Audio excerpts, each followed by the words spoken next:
स्वागत है। आज हम बात कर रहे हैं भारत में सैलरी पाने वाले कर्मचारियों के लिए इनकम टैक्स बचाने के तरीकों पर। हमारे पास कुछ बहुत ही प्रैक्टिकल सुझाव हैं। मकसद है इन तरीकों को समझना ताकि कानूनी तौर पर और स्मार्ट तरीके से टैक्स बचाया जा सके। तो चलिए शुरू करते हैं। सबसे पहले वो कौन सी कटौती है जो लगभग सभी को मिल जाती है, एकदम बेसिक वाली? हाँ बिल्कुल, वो है स्टैंडर्ड डिडक्शन, मतलब मानक कटौती। जैसा ज्यादातर लोग जानते ही होंगे, सैलरी पाने वाले हर व्यक्ति को अपनी सैलरी इनकम से सीधे 50,000 रुपए की कटौती मिल जाती है। ऑटोमेटिक है ये। अच्छा, मतलब इसके लिए कोई प्रूफ वगैरह नहीं देना पड़ता? नहीं, कोई प्रूफ नहीं, कोई निवेश की जरूरत नहीं, बस आपकी सैलरी इनकम होनी चाहिए। ठीक है, ये तो बहुत सीधा फायदा हुआ। पर जो लोग किराए के घर में रहते हैं उनके लिए एक बड़ा खर्च होता है रेंट, तो उसके लिए क्या है? एचआरए की बात करें। हाँ बिल्कुल, एचआरए यानी हाउस रेंट अलाउंस। अगर आपकी सैलरी में एचआरए कंपोनेंट है और आप किराया देते हैं तो आप आयकर की धारा 10/13A के तहत छूट क्लेम कर सकते हैं। अच्छा, तो ये छूट मिलती कैसे है? मतलब जितना एचआरए मिला वो पूरा माफ? नहीं, पूरा नहीं। इसके कैलकुलेशन है। 3 अमाउंट्स देखे जाते हैं। पहला, आपको असल में कितना एचआरए मिला। दूसरा, आपने जितना किराया दिया उसमें से अपनी सैलरी का 10% घटाकर जो बचा। और तीसरा, आपकी सैलरी का 40%, या अगर मेट्रो शहर में रहते हैं तो 50%। ओके। इन तीनों में से जो भी रकम सबसे कम होगी उतनी ही छूट आपको एचआरए पर मिलेगी। अच्छा, तो ये कैलकुलेट करना पड़ेगा। और रसीदों का क्या? हाँ, किराए की रसीदें जरूरी हैं। और अगर आपका सालाना किराया 1 लाख से ज्यादा है तो आपको अपने मकान मालिक का पैन नंबर भी देना होगा। ये याद रखना जरूरी है। समझ गया, रसीदें और पैन, अगर किराया 1 लाख से ऊपर है। ठीक है, अब आते हैं उस सेक्शन पर जिसकी सबसे ज्यादा चर्चा होती है, सेक्शन एटीसी। जी हाँ, एटीसी। ये सबसे आम और पॉपुलर तरीका है टैक्स बचाने का। जी हाँ। इसमें कुल मिला के 1.5 लाख रुपए तक के निवेश या खर्च पर टैक्स छूट मिलती है। और इसमें ऑप्शंस क्या क्या हैं, मतलब कहाँ निवेश कर सकते हैं? काफी सारे ऑप्शंस हैं। जैसे आपका ईपीएफ जो सैलरी से कटता है वो इसी में आता है। फिर पब्लिक प्रोविडेंट फंड यानी पीपीएफ है। जीवन बीमा का प्रीमियम है। ईएलएसएस यानी टैक्स बचाने वाले म्यूचुअल फंड्स हैं। हाँ, ईएलएसएस काफी सुना है। हाँ, इसके अलावा बच्चों की ट्यूशन फीस, ध्यान रहे सिर्फ ट्यूशन फीस, बाकी डोनेशंस या डेवलपमेंट फीस नहीं। और अगर होम लोन लिया है तो उसका प्रिंसिपल अमाउंट जो आप चुकाते हैं वो भी एटीसी में आता है। ओ, काफी लंबी लिस्ट है। तो इसमें से चुनना कैसे चाहिए? ये निर्भर करता है आपकी जरूरत, आपकी रिस्क लेने की क्षमता और आप कितने समय के लिए निवेश करना चाहते हैं। जैसे ईपीएफ और पीपीएफ सुरक्षित हैं पर लंबे समय के लिए लॉक हो जाते हैं। ईएलएसएस में मार्केट रिस्क है पर लॉक इन सिर्फ 3 साल का होता है, तो प्लानिंग जरूरी है। हाँ, ये रिस्क और लॉक इन वाला पॉइंट बहुत जरूरी है। ठीक है, एटीसी के अलावा आजकल हेल्थ इंश्योरेंस बहुत जरूरी हो गया है, उसके लिए भी कुछ है? हाँ बिल्कुल है, और ये बहुत जरूरी भी है। धारा 80D है हेल्थ इंश्योरेंस प्रीमियम के लिए। हाँ। आप अपने लिए, अपनी पत्नी पति और बच्चों के लिए जो प्रीमियम भरते हैं उस पर 25,000 रुपए तक की कटौती क्लेम कर सकते हैं। 25,000 रुपए तक? और पेरेंट्स के लिए? हाँ, अगर आप अपने माता पिता के लिए भी प्रीमियम भरते हैं तो उनके लिए अलग से 25,000 रुपए की छूट मिलती है। अच्छा। और अगर आपके माता पिता सीनियर सिटीजन हैं यानी 60 साल से ज्यादा उम्र के, तो ये लिमिट बढ़कर 50,000 रुपए हो जाती है। ये तो काफी अच्छी बात है। और इसमें एक और चीज है, 5,000 रुपए तक का प्रिवेंटिव हेल्थ चेकअप का खर्चा भी इसी 80D के लिमिट में शामिल होता है। अच्छा, प्रिवेंटिव हेल्थ चेकअप भी? हाँ। ये तो बहुत काम की जानकारी है। अच्छा, आपने एटीसी में होम लोन के प्रिंसिपल की बात की थी, इंटरेस्ट का क्या? वो भी तो काफी होता है। हाँ, होम लोन के ब्याज के लिए अलग से छूट है। वो आती है धारा 24B के तहत। अच्छा।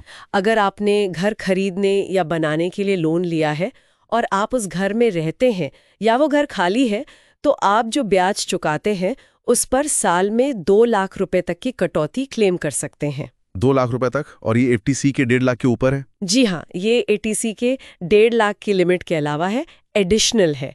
तो होम लोन वालों के लिए ये एक बड़ा फायदा है। ये तो बहुत बढ़िया है। अच्छा, मान लीजिए किसी ने एटीसी के 1.5 लाख की लिमिट पूरी कर ली, क्या उसके बाद भी टैक्स बचाने का कोई और पॉपुलर तरीका है? हाँ, एक और विकल्प है, वो है नेशनल पेंशन स्कीम यानी एनपीएस। अगर आप एनपीएस में निवेश करते हैं तो धारा 80 CCD 1B के तहत आपको 50,000 रुपए की अतिरिक्त कटौती मिल सकती है। अतिरिक्त मतलब ATC के 1.5 लाख के ऊपर? हाँ, ये ATC के 1.5 लाख के ऊपर है।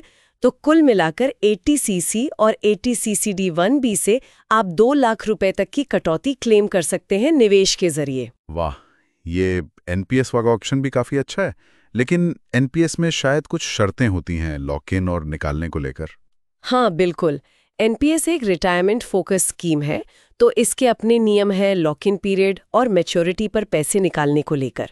वो निवेश करने से पहले समझ लेना चाहिए। ठीक है, अब बात करते हैं सैलरी में मिलने वाले कुछ भत्तों की। क्या एम्प्लॉयर से मिलने वाले कुछ अलाउंसेस भी टैक्स बचा सकते हैं? हाँ, कुछ भत्ते होते हैं जो या तो पूरी तरह टैक्स फ्री होते हैं या कुछ हद तक।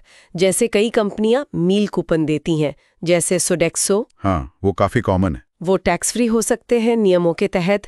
इसी तरह मोबाइल बिल, इंटरनेट बिल का रीइंबर्समेंट अगर कंपनी देती है तो वो भी टैक्स फ्री हो सकता है।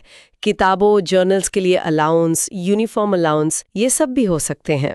और LTA, लीव ट्रैवल अलाउंस। हाँ, LTA भी एक महत्वपूर्ण छूट है। 4 साल के ब्लॉक में आप 2 बार भारत में यात्रा करने पर हुए खर्च की छूट क्लेम कर सकते हैं। लेकिन इसके लिए सच में यात्रा करनी होती है और उसके बिल दिखाने पड़ते हैं। तो ये सब जानने के लिए अपनी कंपनी के HR से बात करनी चाहिए। बिल्कुल, HR से बात करके समझना चाहिए कि आपकी सैलरी स्ट्रक्चर में कौन-कौन से टैक्स फ्रेंडली कंपोनेंट्स शामिल किए जा सकते हैं। ये सैलरी स्ट्रक्चर वाला पॉइंट नोट करने लायक है। अच्छा, अब आखिर में एक अहम सवाल। ये जो नई और पुरानी टैक्स रेजीम का चक्कर चल रहा है आजकल। हाँ, ये बहुत कंफ्यूजिंग है कई लोगों के लिए। हाँ, और सुना है अब नई वाली डिफॉल्ट हो गई है। जी हाँ, वित्त वर्ष 2023-24 से यानी असेसमेंट ईयर 24-25 से नई टैक्स रेजीम ही डिफॉल्ट है। मतलब अगर आप चुनते नहीं हैं तो आपका टैक्स नई रेजीम के हिसाब से कटेगा। तो फर्क क्या है दोनों में मोटा मोटा? देखिए, नई रेजीम में टैक्स के स्लैब रेट्स कम हैं, लेकिन इसमें ज़्यादातर कटौतियाँ और छूटें जैसे HRA, ATC, ATD, home loan interest वाली छूट सेक्शन 24B, ये सब नहीं मिलती। ओह, सारी बड़ी छूटें नहीं मिलती? हाँ, ज़्यादातर नहीं मिलती। स्टैंडर्ड डिडक्शन 50,000 का मिलता है नई रेजीम में भी, पर बाकी बड़ी छूटें नहीं हैं। वहीं पुरानी रेजीम में टैक्स रेट्स थोड़े ज़्यादा हैं, लेकिन उसमें ये सारी कटौतियाँ HRA, ATC, ATD, home loan interest वगैरह सब क्लेम की जा सकती हैं।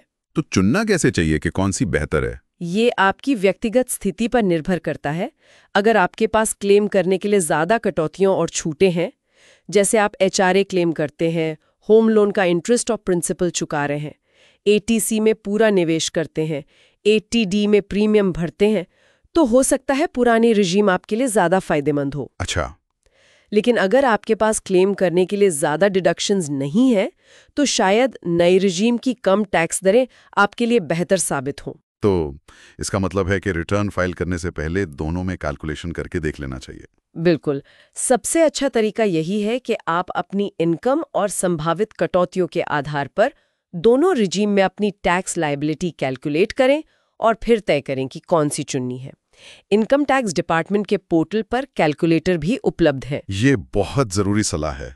तो कुल मिलाकर इस पूरी चर्चा का सार क्या निकलता है? सार यही है कि टैक्स बचाना कोई गलत काम नहीं है अगर कानूनी तरीके से किया जाए। ये आय छिपाना नहीं है, ये बस जानकारी रखकर स्मार्ट तरीके से प्लानिंग करके सरकार द्वारा दी गई छूटों और कटौतियों का सही इस्तेमाल करना है।